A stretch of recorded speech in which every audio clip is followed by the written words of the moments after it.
Bom dia, bom dia, bom dia para você, graça e paz. Cá estamos nós mais um dia para meditar na palavra de Deus. Esse é o Sim Diário para hoje. A gente só precisa dizer sim.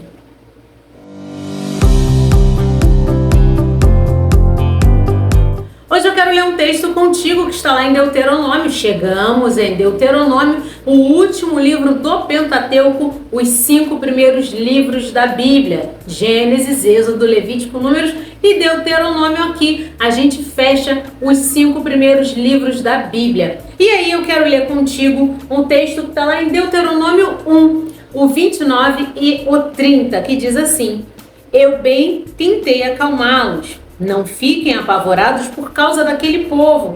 Nosso Deus está indo à frente. Ele lutará por vocês. Vocês viram com os próprios olhos o que ele fez no Egito.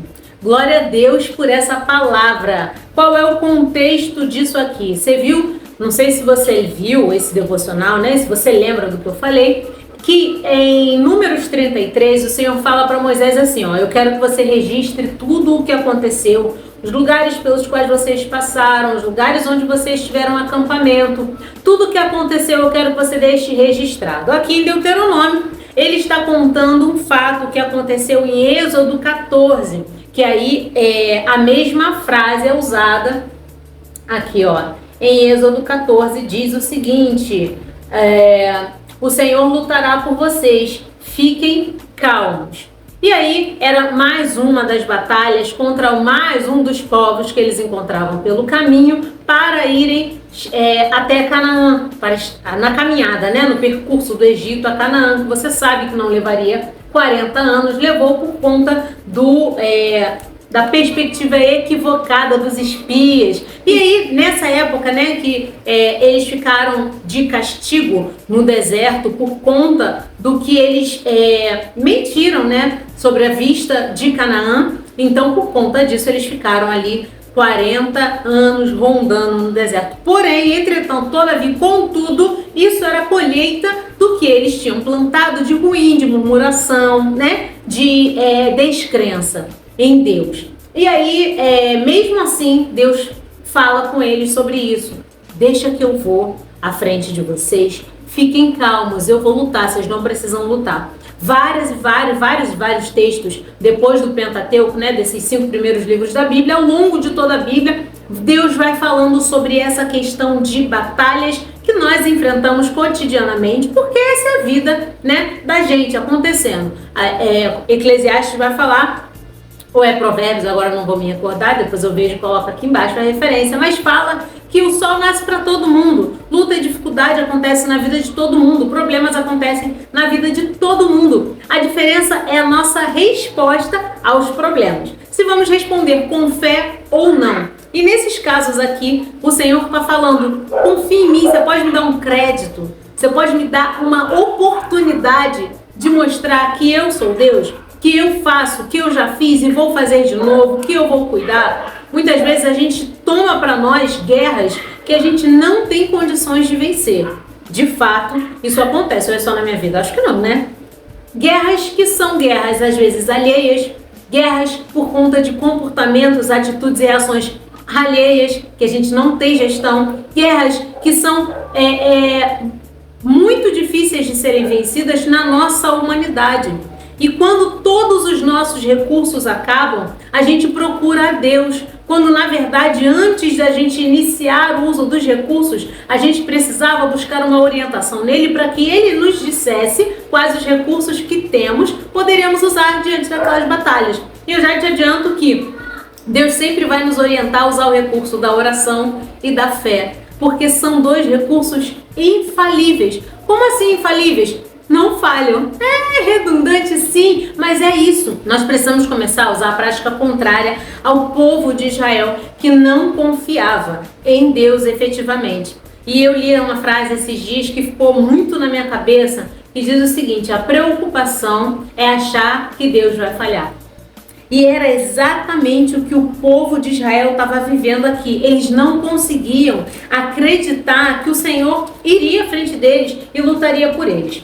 É interessante que no Antigo Testamento a gente vê vários nomes de Deus, né? Porque o nome de Deus de verdade é impronunciável, porque são 4 consoantes. Então, a gente não consegue pronunciar esse nome como Deus determinou nos 10 mandamentos. Não eram para ser pronunciados em vão. Não tomai o nome de Deus em vão. Lembra disso? Então, eu me incluindo lá no Antigo Testamento, foi caindo em desuso o nome de Deus verdadeiro. Por esse motivo, o povo de Israel começou a nomear a Deus de acordo com as suas demandas, né? Com o cumprimento do que Deus fazia. Por exemplo, Jeová Sabaoth significa o Deus dos exércitos, o Senhor dos exércitos, e era usado pelo povo de Israel para nomear a Deus nos tempos de batalha, né?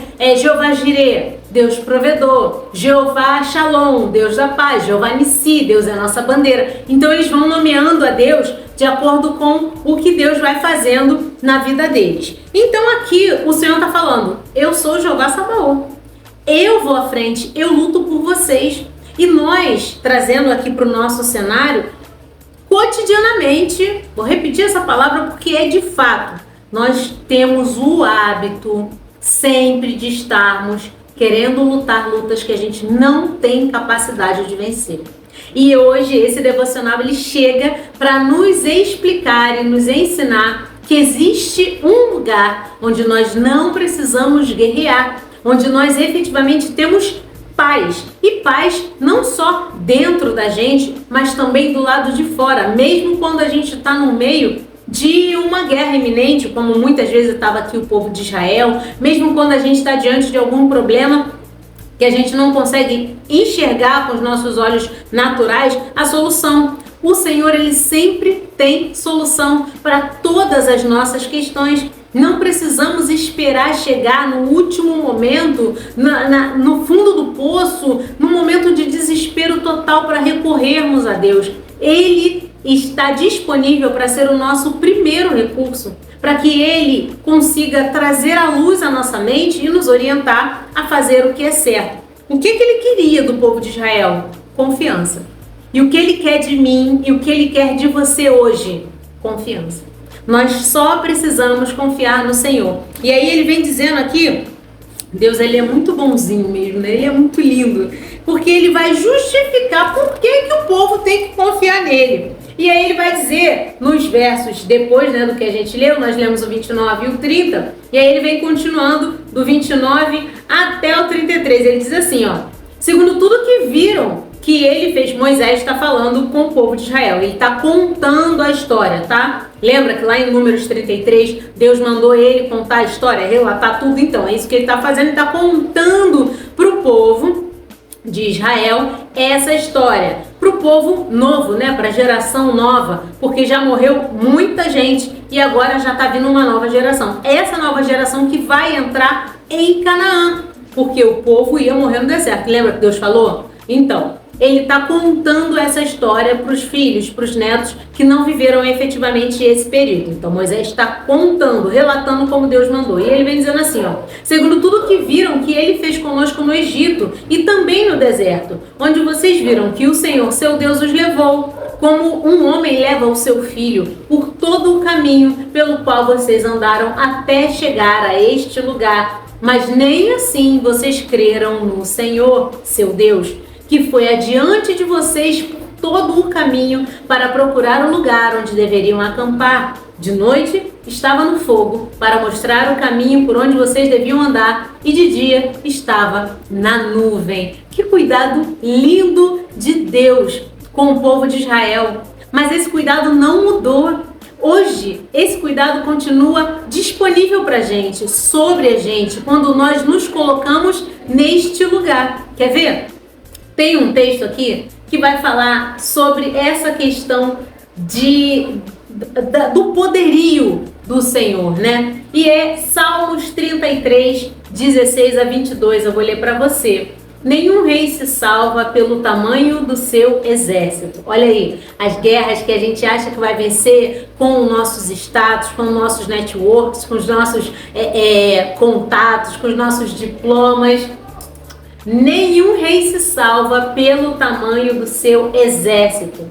Nenhum guerreiro escapa por sua grande força. O cavalo é vã esperança de vitória. Apesar da sua grande força, é incapaz de salvar. Mas o Senhor protege aqueles que o temem, aqueles que firmam a esperança no seu amor, para livrá-los da morte e garantir-lhes vida, mesmo em tempos de fome. Nossa esperança está no Senhor. Ele é o nosso auxílio e a nossa proteção. Nele se alegra o nosso coração, pois confiamos no seu santo nome. Esteja sobre nós o teu amor, Senhor, como está em ti a nossa esperança. Eu fico de cara com esses textos maravilhosos, onde a gente encontra força, onde a gente encontra uma injeção de ânimo para continuar e perseverar. E Deus se justificando o tempo inteiro, o que Ele não precisaria fazer, mas Ele faz questão de fazer porque nos ama e quer apenas que a gente confie sem duvidar que Ele pode resolver as nossas demandas. Lá em Isaías 64:4 também tem um texto que reafirma mais uma vez essa questão do compromisso de Deus com o seu povo, com os seus escolhidos. E quem é o povo de Deus? O povo escolhido lá de Israel, o povo judeu, o povo hebreu? Não. A partir de Cristo, nós também somos conhecidos como o povo gentio, né? Nós fomos enxertados na videira através do sangue do Cordeiro. Então, lá em João, vai falar sobre isso. Já volto em Isaías 64. Calma, vou voltar lá. Mas deixa eu explicar. Lá em João 1, vai dizer o quê? Todos quantos quiserem, deu-lhes o poder de serem feitos filhos de Deus, a saber, os que creram no seu nome. João 1:12. E aí, automaticamente em Cristo, crendo em Cristo, nós estamos nele. Recebemos um documento de adoção. Fomos feitos filhos através do filho mais velho, né? O nosso irmão mais velho, o Senhor Jesus. E aí aqui, em Isaías 64, vai dizer o seguinte, e esse texto, ele é muito lindo. Diz assim: porque desde a antiguidade não se ouviu, nem com os ouvidos se percebeu, nem com os olhos se viu, um Deus além de ti, que trabalha para aquele que nele espera. Hoje, o Senhor Deus, o Senhor Jesus, a Trindade, né? Pai, Filho, Espírito Santo, hoje o céu deseja para mim e para você que possamos confiar sem duvidar naquele que vai na nossa frente e luta as nossas batalhas. Então, para hoje, a gente já falou tudo que precisava ser dito aqui, mas vale a pena reforçar: confie no Senhor, confie na força da sua mão poderosa, confie no seu amor, confie no seu cuidado, na sua soberania, na sua sabedoria. Nosso Deus é um Deus que cuida, é um Deus que protege, é um Deus que ama como nenhum outro, como nunca se teve notícia, como nunca se viu. Por isso nós precisamos de verdade hoje confiar que Ele vai na nossa frente, como foi com o povo aqui pelo deserto, conduzindo o caminho, iluminando o caminho, trazendo para a gente segurança e abrigo todas as vezes em que diante do inimigo nós estivermos com medo. Ele também entende o nosso medo, Ele entende a nossa humanidade. Então, confie no Senhor.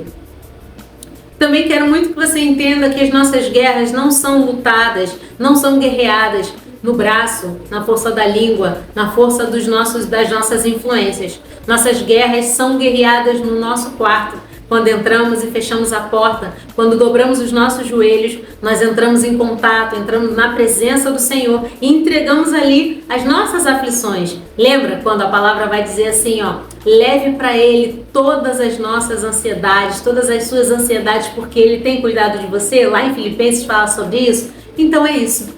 Creia que Ele tem a resolução para todo e qualquer problema que hoje pode estar atormentando o seu coração. E por último, mais ou menos importante, até o fim nós estaremos em batalha, pois estamos na contramão do mundo. Mas, mesmo assim, temos a vitória garantida no poder do nosso Deus. Então, se estivermos firmes, perseverantes e em fé, não tem batalha, não tem corrente, não tem problema, não tem doença, não tem nada que consiga nos vencer, porque nele nós somos mais que vencedores sempre. Senhor, muito obrigado por essa palavra, muito obrigado por mais um dia onde o Senhor opera o teu milagre de nos trazer entendimento para compreender as tuas escrituras. Obrigada. É um privilégio poder compreender aquilo que o Senhor quer tratar conosco e de maneira muito simples, mais uma vez, o Senhor pede, sem precisar pedir, mas pede que nós confiemos em Ti e na Tua soberania. Muito obrigada, Pai. Cuida de nós, das nossas demandas, de tudo aquilo que a gente nem consegue apresentar diante de Ti, Pai. Tenha liberdade para curar, para tratar, para resolver de um jeito que a gente nem imagina, porque desde a antiguidade não se ouviu falar de um Deus que trabalha incansavelmente por aqueles que o buscam. Nós esperamos em Ti, Pai. Então seja sobre nós o Teu amor e a Tua misericórdia como de Ti esperamos. Nossa esperança, a nossa força, as nossas vitórias estão em Ti. Nos ajude a nos manter perseverantes e firmes na Tua palavra e com fé, para que a gente não esmoreça no tempo das batalhas. Cuida de nós, do nosso coração, livra-nos do mal e abençoa nosso lar. No nome santo, poderoso, lindo e doce de Jesus, eu oro e agradeço. Amém, amém. Mas olha, se hoje for muito difícil, tudo bem. Amanhã a gente diz sim de novo. E se esse vídeo falou com você, compartilhe. Fique com Deus e até o próximo vídeo. Tchau, tchau.